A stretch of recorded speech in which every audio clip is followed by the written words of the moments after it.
Good morning and welcome to our beautiful viewers. So today we actually going to be speaking with a very amazing guest. He's been on our podcast several times, and I'm so grateful that he took time out of his busy schedule to be with us again today. It's the start of spring. With spring, it's actually new beginnings. So we're going to be discussing spring cleaning with a twist. But before we get into it, I'm going to introduce our guest speaker.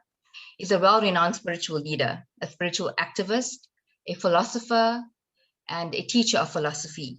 He's also a practitioner of Bhakti Yoga for over 48 years. And he's also an author of books on pilgrimage sites, actually famous pilgrimage sites in India, sites in India. He's also, basically it's actually formally from New Zealand. And since 1980, he's been spending majority of his time here in South Africa. He's also been traveling to various parts of the globe prior to this pandemic. And during this pandemic, he's also been in the online world educating us on spirituality and philosophy, trying to take us out of our minds and into a new world with this amazing knowledge. So please join me in welcoming His Holiness Bhakti Caitanya Swami. Thank you very much. Nice to be with you again. Very nice. Thank you so much for taking time out of your busy schedule, like I said. And His Holiness, I'm actually so grateful that you're here to educate us. And you know what, we're living in a time right now, as I mentioned, a lot of us are actually living in our minds, and we think things will not get better, but we should also realize things everything we go through is temporary. True, very true, Yeah. very true. So we're going to be discussing spring cleaning with the twist. Very interesting topic. Can you tell us more about the topic and what does it mean to you? Sure. Yeah, well, spring cleaning generally, the idea is that people who are living at home and with a family, and there's a group of them that, of course, they try to keep things clean. They try to keep things clean, but without necessarily really going in depth to clean the whole place, on like a daily basis or something like that. It tends to be a bit on the surface, but then the idea, traditionally of a spring cleaning, it's in English, from England, the concept is there that once a year and really get right down to right down to the essence of the whole situation in the kitchen or in the house, and just get everything really spotless, rather than, the kind of more superficial cleaning which they would normally do, on a daily or some sort of regular basis. So now the idea here, we're talking here about spring cleaning, but with a twist, as you mentioned. And with a twist means that we're talking about the state of the heart, not just the state of your kitchen, your stove, or the house, but you. What is the essence of you?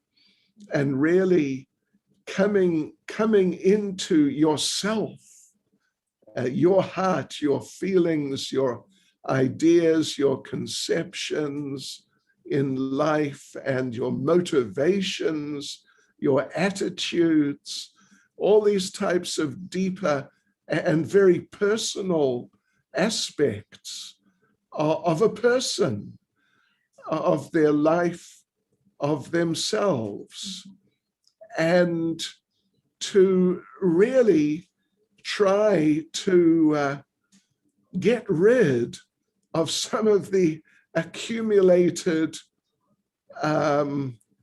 say, what would you say, emotional and conceptual types of things which are hanging around in ourselves, and a lot of which we just pick up, people just pick up from watching television and, just reading the paper, or, all these types of things that we're exposed to, but a lot of which is not really very positive or very helpful, because, for example, that, if you read the news, then you see that there's so much bad news. The majority of the news is bad news. Like right now in KZN, or in this part of South Africa, there's a whole lot of rioting going on. And, it's really dangerous. It's really nasty situation. So people get exposed to this. They read all the reports of the bad news, and it all goes in to our psychological and emotional systems. And the problem is that it doesn't come out so easily. It builds up. And so there's a tendency for there to be a buildup of negativity within ourselves, within our minds, our thinking, within our emotions. There's this tendency to have a buildup of negativity, which then affects us, affects our lives in all sorts of ways. It affects our relationships, like with family members. For example, I'm sure you and all the people who are online now, you've all had the experience of you go to work and somehow or other that day is like a really bad day at work. It's really difficult, people harassing you or whatever it is. But then you go home and you carry that home with you, the negativity. And now you're at home with the family, but because your mind is disturbed due to the different things you've been exposed to at work during the day, then, your interactions with your family members, they become affected by that. For example, this is a very vivid example, people who are soldiers, they go and fight recently in places like Iraq, Afghanistan, and they get exposed to the horrors of that. And then they get, different types of disorders, like really deep malfunctions internally within their hearts, within their minds, their emotions, and they become disturbed people. So, of course, that's extreme, being exposed on a daily basis, regular basis to war and the horrors of it. But just being exposed to the regular stuff at work or the children at school, people pick up all sorts of things which kind of imprint themselves on the internal circuitry. And so every now and then, for those who are practitioners of spiritual life, like myself for many years, as you mentioned, getting on for 50 years, our experience is that it really helps. It's very important to every now and then, it might be once a year, it might be 6 months, it might be 3, it would depend. That's really flexible. But every now and then we should do like an internal stock take of where am I at? How is my thinking? How are my emotions? How are my attitudes? How are my relationships? And what sort of state am I in? And oftentimes, because like I said, we get exposed to all sorts of negativity, just like watching television, all the violence which is there. I was reading a few months ago a report from some like parents group in America, how by the time your average child reaches like 16 or 18 years, if they're watching television regularly, they've seen how many people supposedly killed and all sorts of drama and shocking stuff. And what goes in, it doesn't like just go away. So therefore, we have in spiritual life, we have this idea of doing a stock take every now and then, doing a self-analysis.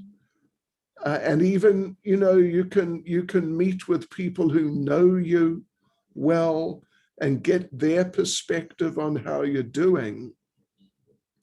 And then, so first of all, make an evaluation. Where am I at now? And then see what sort of things which I've picked up over the last however long, what sort of things would it really be best if I clean out?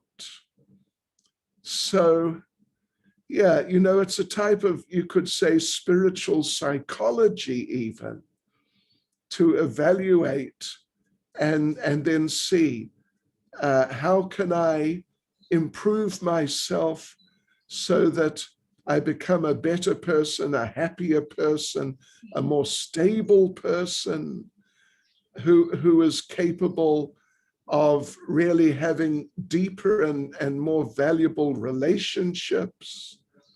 Yes. And, including helping others, being able to be a positive influence in the lives of like my children, my spouse, my relatives, friends, and so on, rather than just being a product of the environment, because the environment is not so great, as we've said. Yeah. So this is the idea of a spring cleaning with a twist.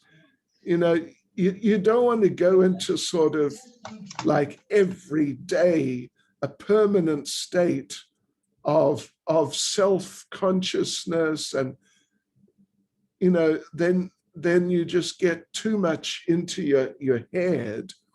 But every now and then, in as objective a way as possible, it's really a good idea to step back and see how you're doing, make a careful evaluation, and then see how to improve things. That's the idea. I actually like what you said about self-evaluation. In fact, when I was thinking about this topic as well, I was thinking whilst growing up amongst the Indian women in our community, we used to always spring clean the homes during the beginning of the spring, or also during the Christmas period. We used to take all of the curtains out and wash them, wash the floors. In fact, they should clean every inch of the home. And I used to think, wow, cleaning so much of that, because I mean, as the years are going, as we are living on this earth, it's so much of things we're accumulating as well. Sometimes we do this exercise by giving stuff away from the house, things that we're not using anymore. But some people don't want to give it away because they have some sort of attachment to that and they want to keep it. So when you said self-evaluation, it made me think, so many years we spent on this earth, how much of emotions we have in our hearts, which is also in the mind. We have so much and we're not getting rid of it. And if we're not getting rid of it, it's all just building up, and not making any use of it. We just have to let it go. You know, I also need to ask you this. It's how do you have any practical tools that we could use to help us get rid of all of these emotions that are unwanted? It's not serving any purpose within our bodies and in the mind, of course, also in the heart. How do we get rid of it? Yeah, sure. You know, this brings us more into the spiritual aspect or psychological aspect. You know, it's one thing becoming aware by doing some introspection. You know, that's got to be there. You got to start with introspection. But then you need some tools, some actual tools to, you know, to affect some change. Otherwise, you know, if you haven't got the tools, you just remain the same old person. Yeah. And that may not be so wonderful. It really may not be so wonderful. Yeah. So, you know, well, in spiritual circles, shall we say, one of the main tools is prayer. And this, of course, this applies, you know, in a Christian or Muslim or Hindu or Buddhist or, I mean, traditional African religion also, and all these types of circles is prayer. So that's part of it. In the more Indian tradition, which, you know, I've been involved in and really involved in for almost 50 years, we use prayer, but there are different types of prayer. One is just your personal prayer that, oh God, please help me in this way or that. Everybody knows about that sort of thing. And God is there, so he helps. He helps as he likes. But particularly, we use mantra. We use mantra, which is a form of prayer. It's very much a form of prayer, but it's, you know, it's like a very specialized form of prayer. Specialized in the sense that the sound vibration, it has just the sound, even if you don't understand it. Normally when you pray, when a person prays, they understand what they're praying for and what they're saying. But now in this case of mantra, this is sound vibration, which, you know, is addressing God, okay. But even if a person is an atheist, the thing is, the sound vibration has a cleansing potency of its own, which is quite independent of whether you understand it or, you know, even just what your attitude is. Yeah, it has a special built-in potency in and of itself. Just like, you know, you could say, just like food. You eat food and it has potency.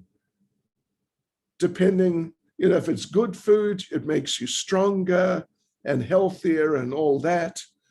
And if it's, you know, if it's contaminated food, it makes you sick And it's not really a matter of your attitude so much. It's just the nature of the food. It has its power to act. So similarly, different types of sound vibrations, they have different types of powers to act on your internal makeup.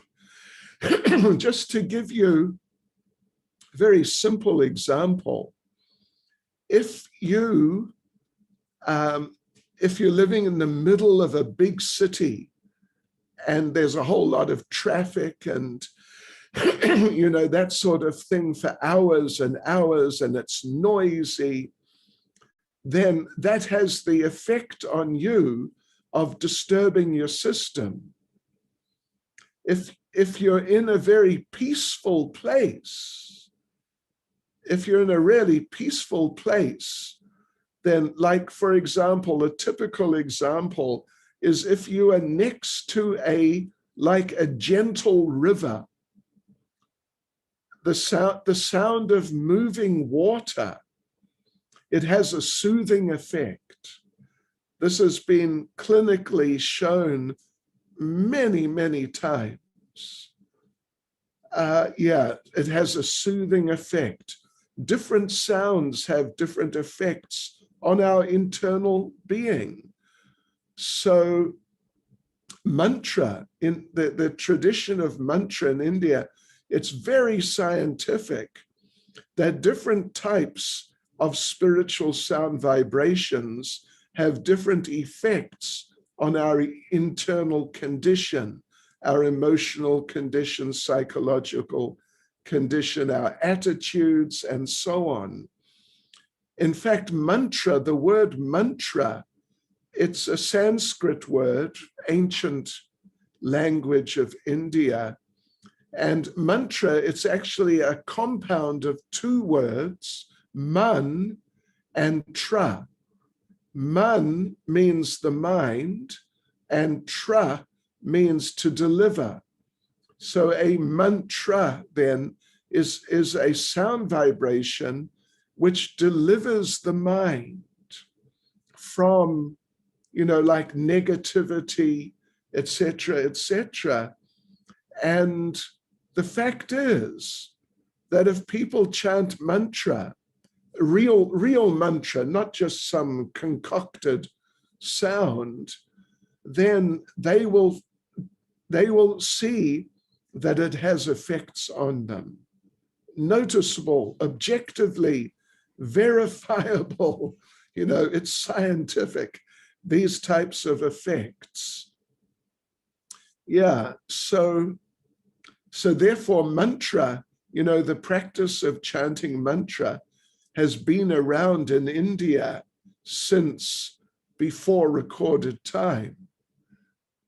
And because it's effective, it's still being practiced now, thousands and even more than thousands of years later. So I recommend mantra. I recommend prayer in the general sense. If you're from a Christian background, if you're from a Catholic background, they chant, the Jesus prayer, Hail Mary. If you're from an Anglican background, there are different prayers. If you're from an Islamic background, of course, there's prayers there. So in general, I recommend prayer, first of all, in the sense of getting some help from up there. Yes. That's so because oftentimes, certain things in our lives are beyond our easy control or completely beyond our control altogether. Yeah. So get some mercy, but then also the use of mantra, which has this sound vibration with this special potency, special power. In fact, traditionally in India, they they used to use mantra to cure illness. Because not only, I mean, this is a very high level and very sort of esoteric level of mantra, but the thing is, not only may it affect the functionings of your thinking and your feelings, but it can actually change physical structures. Yes. It can actually change physical structures. Yeah. Yeah. Well, I've been reading a lot about mantra as well. It can change your own psychological, what is it called again? I think your own psychology within the body. And I mean, because the vibration is positive, it's like ripple effect, like when you throw a stone in water and now the water actually just go in ripples. So I'm sure the same actually also applies to the place that you are living in. And if it's done in a community of like-minded people, it's more powerful. What would you say? Yeah. Yeah. Yeah. You know, they say that there are certain different things which, like typical things in life, which if you change them in constructive ways, then they change you. Yeah. Like, you know, I was talking about mantras, the sound vibrations you hear, but it's not just that, just the nature of the place you live in. If it's a nice place, if it's a nice environment, if it's a clean place. Yeah, you know, there's a saying that if a if a spiritually minded person is in a dirty place, either the dirt will go or the person will go. And if the person and the dirt do not go, but if they coexist, then it means that the spiritually minded person has become less spiritual. Wow.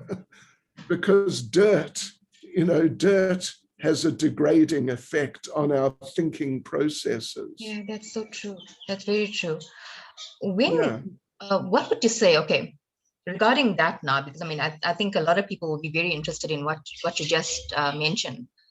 When is the perfect time to practice these exercises? Because I mean, with exercise comes, I think, betterment in life, and anything that we actually welcome into our life, we need to practice in order to get good at it. Right. Yeah, well, you know, the best time, in one sense, the best time is always now. In another sense, the best time is early in the morning because the atmosphere is kind of cleaner. There's less noise, and you know you're feeling refreshed, having had rest through the night. Yeah. So the early mornings are a very good time for spiritual activity. But I wanted to mention, in regard to different things which change us, you know, the place you live, then what you read, who you associate with. I used to spend time in Russia before the pandemic, and there's a saying there, show me the people that you associate with, and I'll tell you who you are. So, and then there's the food you eat, then there's the music you hear, what you read, you know, all these things have their effect. But when it comes to, like, you know, a bit of a discipline, some sort of practice, like I mentioned, prayer, meditation, mantra, meditation, the early morning is the best time. Any time's better than no time, but you know, like at work, of course, it'll be difficult. When you come home from work, you're tired usually. So, that's not as good a time as early in the morning when you're fresh and, you're rested. So we generally recommend that people do some meditation, some prayer, some chanting of mantra early in the morning. I mean, 24 hours a day is great too, but early in the morning is the optimum time for these things. Okay. I know I've been hearing a lot of people say, because this new way of life, for them, it's actually quite new. They say, although they know it's actually the right way, but they're not ready to give up their old habits. Although they know the bad habits is actually not good for them, but they're not ready. What inspiration or advice can you give them in order to move forward? Because Mindful Trinity is all about collectively, helping our audience come together to heal, learn, to advance, to grow, and ultimately move forward. Sure. Yeah. Well, they say old habits die hard. And, so I would say there are two main parts to this answer. One is that we have to make an effort. We have to, they say practice makes perfect. And even though something may at this point be, not really, we're not really capable of getting it together. But like anything, if you practice, after a while, practice makes perfect. When you're learning to drive a car, at first, it's hopeless. And, things like that, learning to operate a computer or a particular computer program, at first, it's just like, it can be overwhelming. But if you study and if you practice, then gradually it comes.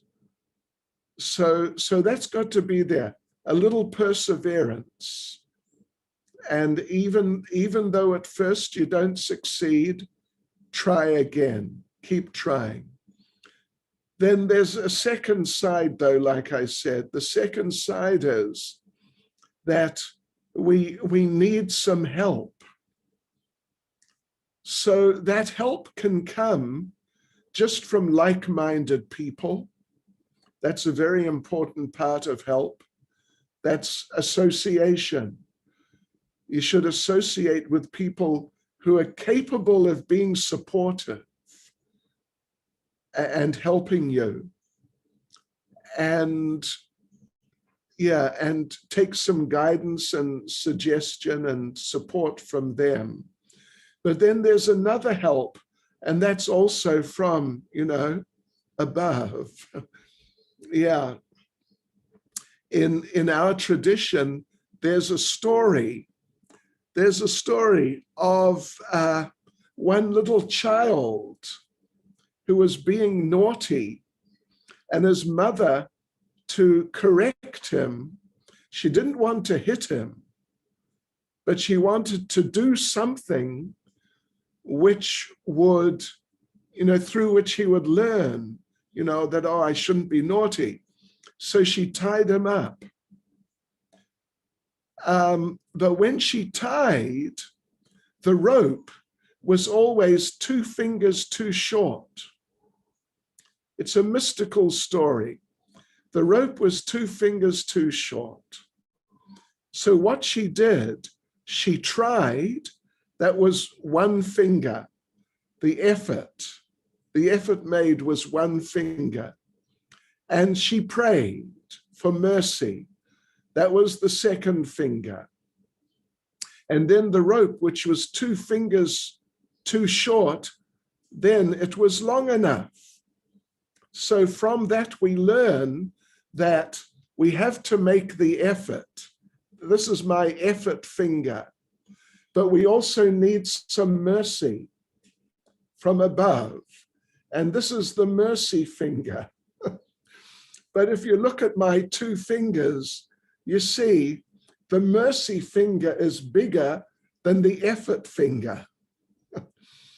So the moral of the story is you have to try your best, but ultimately, because, you know, it's very difficult to control your life, there's a real need for some divine intervention.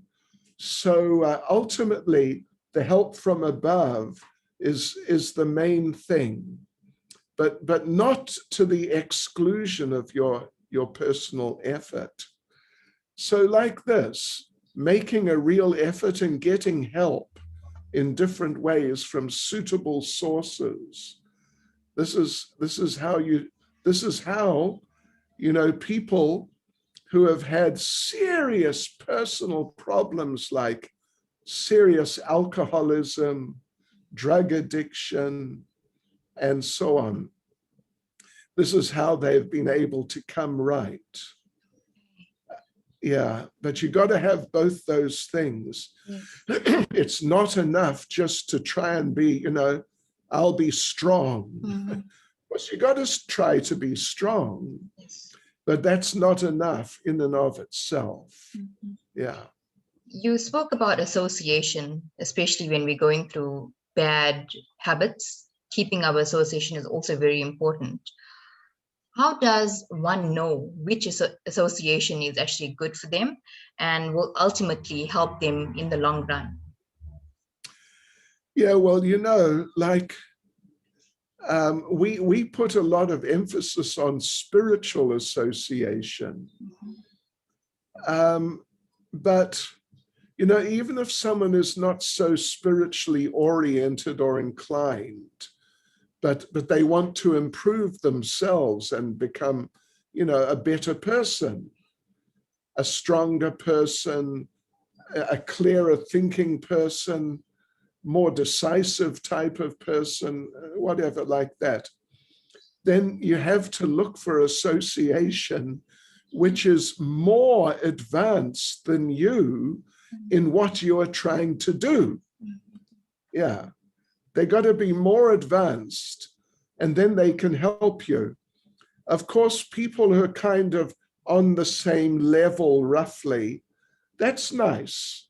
You know, you can reinforce each other, but ultimately, there has to be association of people who are into the same thing you want to get into, but they're more advanced than you.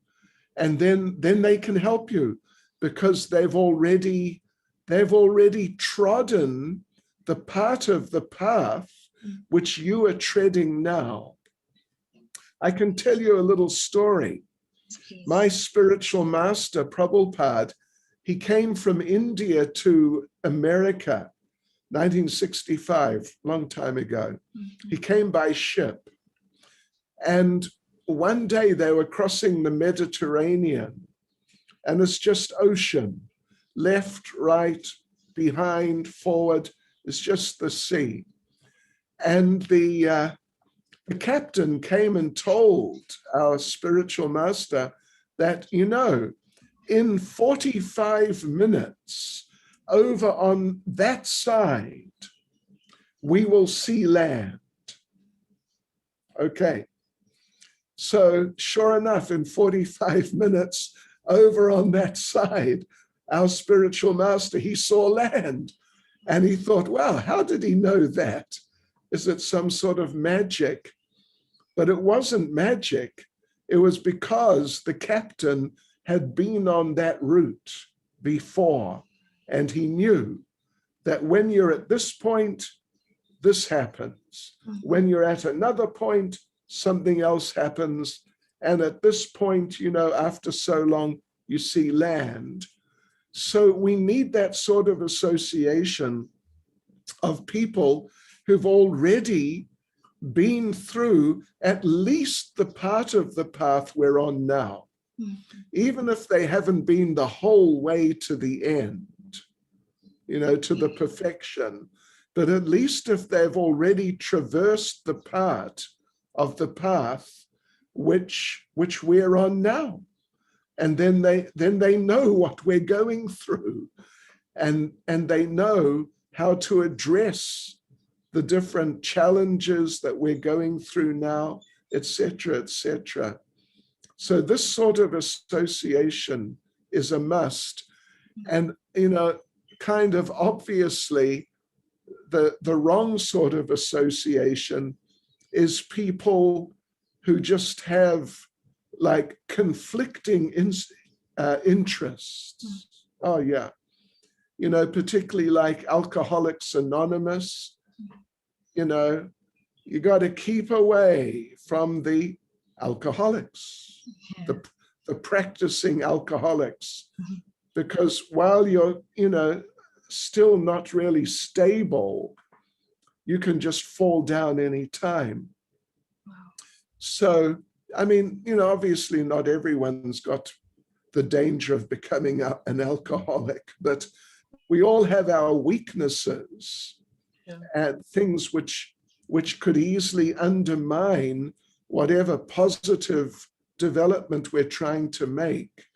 So we have to avoid those people who would kind of encourage the development of the negativity that we're trying to get out of. Okay. Could you actually tell us more about friendships and especially with regards to association?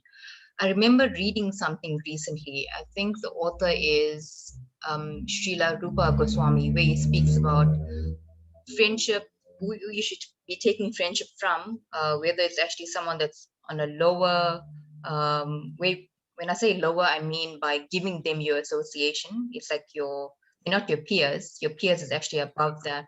And I think above that is someone like your teacher who's going to be educated. Yeah, sure. Yeah. Sure. Yeah, right. There are three levels of people in relation to everybody. There are people who are junior. There are people who are more or less same level. And then there are people on higher level. That's the same with everyone in every situation, in any situation in life.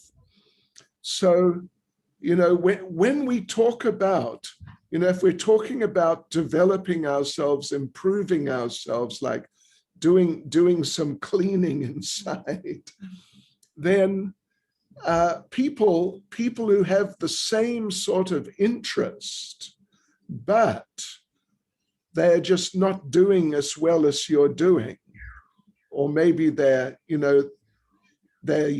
newer to it than you, then you should try and help them.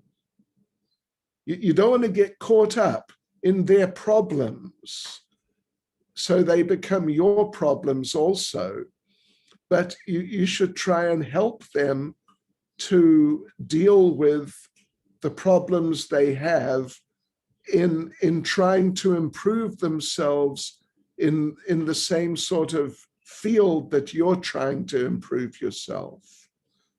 And then those who are, so it's kind of parental, you could say. You could say like that. A parent, obviously nourishes the child, protects the child from difficulty and danger, and helps the child in different ways. So when you're dealing with people who have a similar type of interest in terms of development, personal development, then like a parent, you should try and give them guidance, help them to understand what not to do. Then people who are more or less on the same level, you cultivate a friendship, a sharing of equals, in which you can share your experiences, and they can share with you their experiences. In this way, you both learn from each other, but not so much in the sense of being instructed, but just by sharing common experience. And you can also share as equals, as brothers, as sisters, like that, You can share projects in the particular field of development you're trying, that you're both sharing. So you can share projects of different practices. And then with people who are on a higher level, more experienced than you, been involved in it more than you, and they've obviously made progress, and you'd like to become like them, that sort of thing. Then there are two main things. One is to hear from them. Not so much sort of, certainly not try to really advise them because you're the one who needs the advice. So to get some guidance, get some direction and suggestions. In other words, they're like teachers, you're like the student type of thing. And then you should reciprocate with them. This is the second part. You don't just learn from a teacher and just say, okay, thanks, see you later. But you should reciprocate. It's gratitude, appreciation is a very important part of self-development. So we should be grateful for the help we get, particularly from more experienced and more developed and advanced persons. We should reciprocate just because it's the right thing to do, first of all, but then we should reciprocate because it will encourage them to help us further. Because, particularly people who are very advanced in some spiritual process, they're like oceans. There's just so much there. And, they can't teach you everything like in 10 minutes or having a little session together for half an hour. But, it may take years to really learn from them what they have to offer. So if you reciprocate nicely, if you have a mood of gratitude, that'll encourage them. They'll want to help you, and you'll benefit on and on and on an ongoing basis. Thank you so much for that explanation. It really speaks to my heart, and I'm absolutely grateful to you for always making time for myself and Mindful Trinity to educate all of us on this path of spirituality and basically making us better people. We are planning an event for spring, well, actually the first month of spring, which is September 24th to the 26th, and it's about self-development, spring cleaning the garden of the heart, with His Holiness Bhakti Caitanya Swami. Maharaj, do you want to tell us more about this event and what our audience can expect to? Maybe we'll want to actually book and be there with you, with all of us, learning and making ourselves better. Sure, yeah. Well, you can expect, and you will get some different stories which illustrate some of these points we've been making today. Like, what's the effect of bad association? What's the effect of good association? What is the result of giving good association? I mean, you can expect some stories, not just stories, but actual historical accounts in the lives of certain important people in spiritual circles, and accounts and events, different special events which occurred, amongst groups of people, of collective improvement, collective cleansing of the heart. Then you can also expect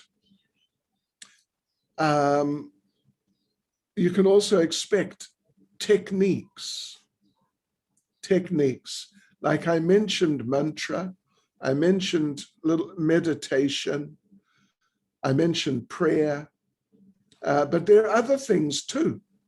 There are other things, like just as an example, generally people are prone to focus on themselves, look after number one. But it's a really wonderful practice for cleansing the heart and getting free of negativity and stuff like that, to do some helpful activity to help others.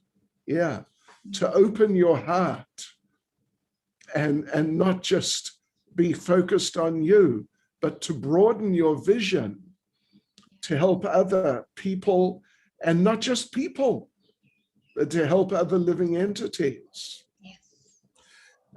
And there's